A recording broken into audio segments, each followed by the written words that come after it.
Leksiyelerini tamamlaştırmaz, hürmetli vatandaş. Endiki leksiyemiz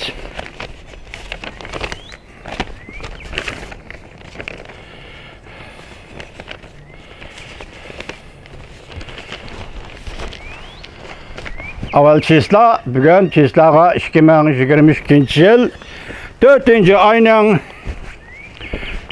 ayının 12. günü hürmetli vatandaşım. Mavzu mundaq birinci derecelik rekabetçiga qaratilgan Prezident Joe Biden'ning cho'ng davlatlar rekabeti strategiyasi to'rni yig'ishga boshladi. Mavzuda xabar 4. ayning 12. kuni Yevro Osiyo kuzatish munbiri torbetida e'lon qilindi. Xabar mundaq boshladi.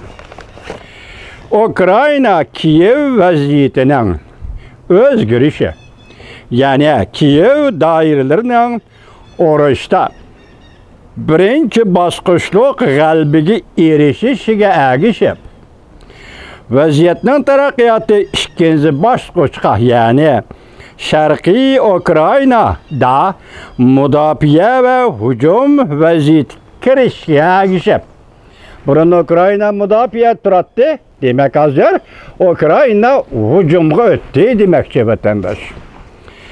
Vaziyetiga kirishga ergishib, Amerika Prezidenti Joe Biden hükümeti stratejik siyosatida ro'shan unum hosil qildi.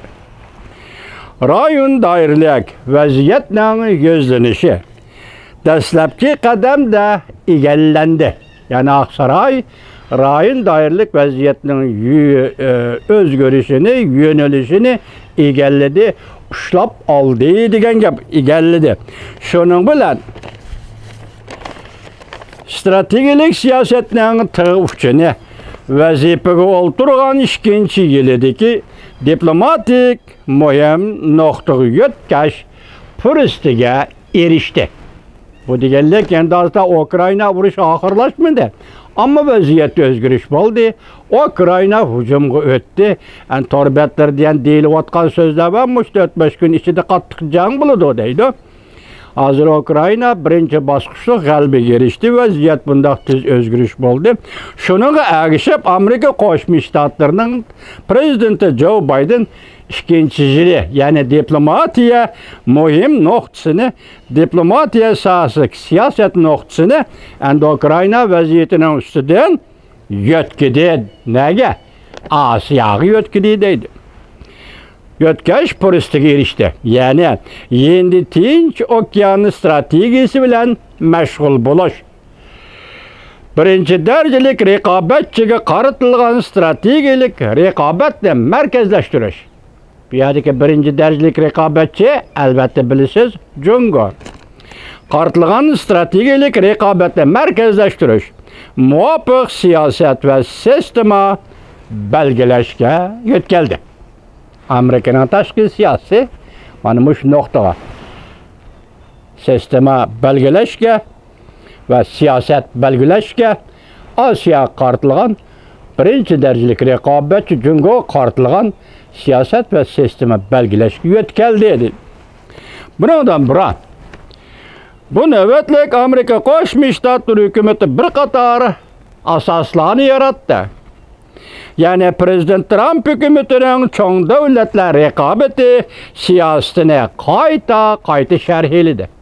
Varislik qildi degan qayta sharhladi. Endi Tinch okean siyosatini davomli cho'nqurlashtirib, avkas bosish eg'izi qilib, avkasni, ya'ni 4 davlat bankisini bosish eg'izi qilib, Rossiya Ukraina urushi fursati bilan G'arbi Tinch okean alqigan, endi Tinch okean ittifoqdoshlar hamda sheriklar sistemasini mukammallashtirib, NATO'ni endi Tinch okeani strategik yo'nalishiga yuzlantirib, diqqat vatandosh, aldığın tününgü sözlüdük o, NATO to'g'risida, mana endi bu yer chiqyapti davomi.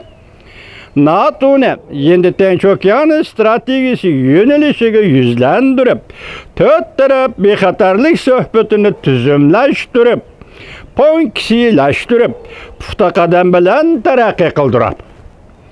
Endi Tinch okean iqtisodiy ramkasini hadislar o'tirg'a olib chiqa oladigan bir holga keltirdi.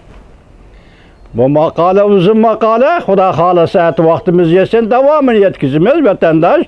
Bu yerda biz ushlab qoladigan bir nuqta Ukrainada urush Ukrainaning g'alabasiga yuzlandi. Hozir Sharq Ukrainada hujum bo'lyapti. Ukraina hujum qilyapti Rossiya askarlariga. Vaziyat o'ngshaldi. Mo'shinga agishib hozir Amerika Qo'shma Shtatlar prezidenti Joe Biden hukumatining diplomatiya va siyosat birinchi darajalik raqobatchiga taqobil turish siyosiy o'zgarish hosil bo'lib, bu ham Osiyoga o'tgan. Ya'ni Jungo tarafga o'tgan. Tinch okean endi Tinch okean rayoniga o'tgan. Ma'nisi, politsiyaning ma'nisi shunday iborat vatandosh.